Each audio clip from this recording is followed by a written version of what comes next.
भारतवर्ष की पावन धरती पर बसे एक छोटे से गांव में मोहनदास नाम का एक साधारण किंतु अत्यंत दुखी व्यक्ति रहता था। उसका जीवन संघर्षों की लंबी श्रृंखला बन चुका था। वो जितनी मेहनत करता उतनी ही असफलता उसका पीछा करती, जैसे उसके भाग्य पर किसी अदृश्य विघ्न की छाया मंडरा रही हो।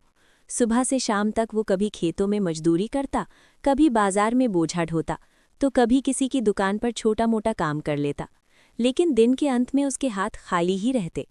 घर लौटते समय उसकी आंखों में थकान से ज्यादा निराशा होती और मन में एक ही सवाल गूंजता कि आखिर उसकी मेहनत का फल उसे क्यों नहीं मिल रहा। घर में बूढ़े माता पिता, चिंतित पत्नी और छोटे बच्चों की भूखी आंखें उसे अंदर से तोड़ देती थीं। कई रातें वो छत की ओर ताकते हुए गुजार देता और मन ही मन भगवान से पूछता कि क्या ईश्वर सिर्फ अमीरों की सुनते हैं या गरीबों की पुकार उन तक पहुंचती ही नहीं। ऐसे ही एक दिन गांव में एक वृद्ध पंडित जी आए, जिनके चेहरे पर अजीब सी शांति थी और आंखों में गहरा विश्वास।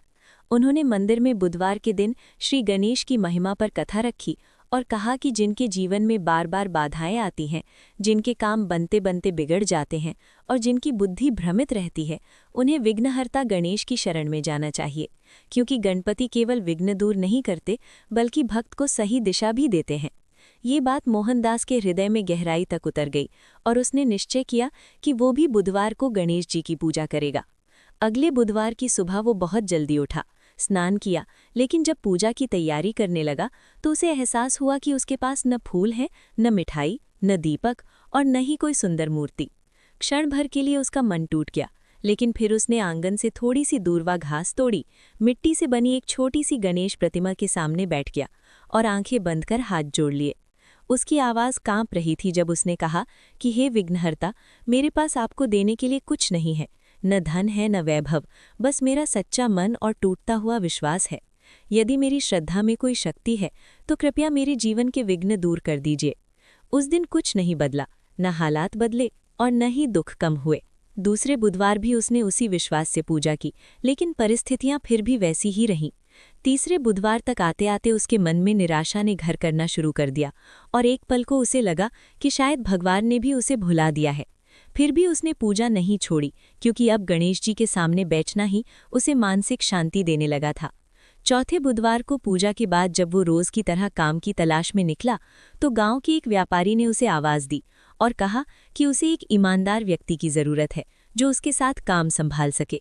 मोहनदास को ये एक छोटा सा अवसर लगा, लेकिन उसने पूरी निष्ठा से काम करना शुरू किया। धीरे धीरे व्यापारी को उसकी ईमानदारी और मेहनत पर भरोसा होने लगा और उसकी आमदनी स्थिर होने लगी। कुछ ही महीनों में वो पुराने कर्ज चुकाने लगा, घर में फिर से चूल्हा जलने लगा और बच्चों के चेहरे पर मुस्कान लौट आई। अब मोहनदास हर बुधवार को और अधिक श्रद्धा से गणपति की पूजा करने लगा, क्योंकि उसे समझ में आ गया था कि गणपति ने उसे अचानक धन नहीं दिया, बल्कि पहले उसे सही अवसर, सही बुद्धि और सही समय दिया। समय के साथ उसका जीवन पूरी तरह बदल गया। वो न केवल अपने परिवार का पालन पोषण अच्छे से करने लगा, बल्कि ज़रूरतमंदों की मदद भी करने लगा। एक दिन वही मोहनदास मंदिर में बैठा था जब किसी गरीब ने उससे सहायता मांगी और उसने बिना सोचे मदद कर दी। उसी क्षण उसकी आंखों में आंसू आ गए, क्योंकि उसे अपना बीता हुआ समय याद आ गया और वो समझ गया कि गणपति ने उसे केवल सफल नहीं बनाया बल्कि संवेदनशील भी बनाया है।